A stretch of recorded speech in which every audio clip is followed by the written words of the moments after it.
हिंदी का चैप्टर करेंगे रास्ते का पत्थर।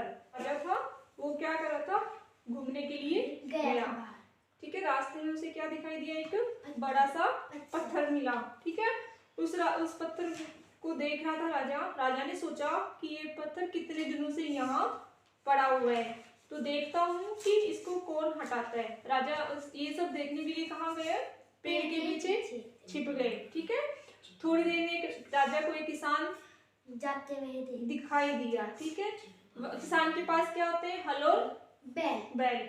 ठीक है, किसान ने पत्थर को देखा और अपने बैलों को मोड़कर लेके चला गया। ठीक है, उसने क्या पत्थर उठाया कि नहीं उठाया? नहीं उठाया। किसान के जाने के बाद कौन आया, गवाला, जो क्या दूध लेकर जा रहा था। रास्ते में उसको क्या हुआ, पत्थर दिखाई, पर उसने पत्थर नहीं देखा और ठोकर खाकर गिर पड़ा।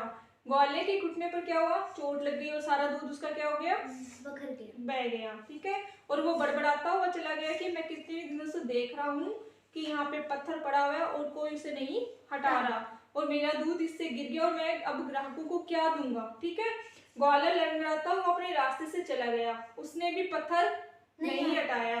देखो, पहले किसान आया, उसने भी नहीं हटाया, है ना, और फिर ग्वाला आया, उसने भी क्या हुआ, पत्थर हटाया कि नहीं हटाया? नहीं हटाया। ठीक है, ग्वाला लड़बड़ाता हुआ चला गया, उसने रास्ते में चला गया और उसने पत्थर नहीं हटाया। फिर किस पीछे से निकला, उसे घोड़े की टाप सुनाई दी। घोड़ा पत्थर के पास आ गया। राजा ने देखा घोड़े पर कौन बैठा हुआ था, एक सिपाही बैठा हुआ था। अचानक घोड़े को पत्थर से चोट लगी, घोड़ा पीछे गिरा और सिपाही भी नीचे गिर गया। और सिपाही ने क्या बोला कि मैं कितने दिनों से इस पत्थर को यहाँ पड़ा हुआ देख रहा हूँ, पर कोई उसे क्या कर रहा है, हटा ही नहीं रहा।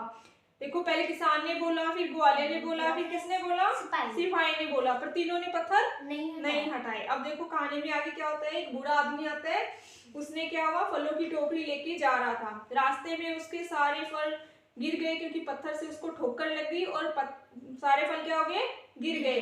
एक लड़का दौड़ता हुआ आया, एक छोटा सा लड़का आया था। उसने बूढ़े आदमी को उठाते हुए बोला कि कहीं आपको चोट तो नहीं लगी। उस लड़के का नाम था शंकर। ठीक है, उसने सभी फल उठाकर बूढ़े आदमी को दिया। बूढ़े आदमी को हिंदी में क्या कहते हैं, वृद्ध आदमी कहते हैं। ठीक है, उस बूढ़े आदमी ने बालक को आशीर्वाद दिया और लड़के ने इधर उधर देखा कि रास्ते से पत्थर कोई नहीं हटा रहा है। उसने थोड़ा पत्थर हिलाया, पत्थर बहुत बड़ा था और अकेले, हाँ भारी था, तो उसे अकेले नहीं हट रहा था। ठीक है, लड़के ने देखा कि एक आदमी आया और उसकी सहायता कर रहा था। वह आदमी कौन था, राजा था। दोनों ने मिलकर और जोर लगाया और पत्थर को रास्ते से हटा दिया। राजा ने पूछा, बेटा तुम कौन हो? तो लड़के ने क्या जवाब दिया, मैं गांव की पाठशाला के अध्यापक का एक बेटा शंकर हूँ। ठीक है, शंकर दूसरे दिन पाठशाला गया।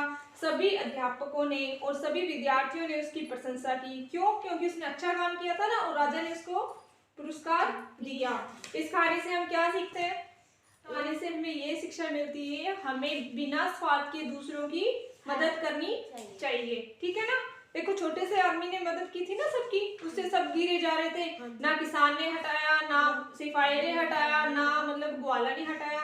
ठीक है, ना किसान ने हटाया, ना सिपाही ने हटाया, ना ग्वाले ने हटाया। ठीक है, तो अब मैं आपसे क्वेश्चन पूछूं, राजा पेड़ के पीछे क्यों छिप गया था? क्योंकि वो देखना चाहता था पत्थर को कौन हटाएगा। ओके, किसान ने पत्थर देखकर क्या किया? किसान ने पत्थर देखकर क्या किया? बेल मोड़कर ले गया। ओके, लड़का पहले पत्थर क्यों नहीं हटा सका? क्योंकि वो भारी था, फिर राजा आए थे पेड़ के पीछे। पत्थर रास्ते से कैसे हटा?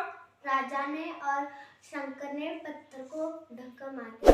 राजा ने लड़के को इनाम क्यों दिया? क्योंकि उसने पत्थर हटाया था और राजा ने भी। Okay, very good, very good.